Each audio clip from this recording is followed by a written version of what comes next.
بے لگام اختیار سپریم کورٹ کے ججوں کو نہیں ہے۔ گھیرا بندی تو زندہ قوموں کی ہوتی ہے، مسلمان ایک زندہ قوم ہے، اس لیے اس کو گھیرا جا رہا ہے۔ صحیح بات یہ ہے کہ یہ فیصلہ قانونی لحاظ سے غلط ہے۔ یہ لوگ تو اس معاملے میں زیرو ہیں، لیکن اگر ہیرو بھی کوئی آ جائے گا تو اس کو نکالنے میں بھی 10 سال لگ جائیں گے۔ اور مسلمانوں کی وہاں بڑی آبادی رہی ہے، میر باقی کی پوری فوج وہاں رہتی تھی، اور ایک زمانے تک وہاں وہ لشکر گاہ تھی۔ سکتا ہوں کہ نہ کانگریس کی نیت صاف رہی ہے، نہ بی جے پی کا طریقہ صحیح رہا ہے۔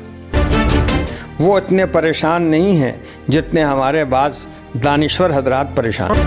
مولانا ایک بات، جو ابھی موجودہ ماحول ہے، ایسا لگتا ہے کہ مسلمانوں کو چاروں طرف سے گھیر لیا گیا ہے۔ لوگ جو سٹیزن شپ بل لا رہے ہیں وہ مسلمانوں کو سٹیزن شپ نہیں دینے اور مسلمانوں کو NRC میں پریشان کرنے کا ایک راستہ ہے۔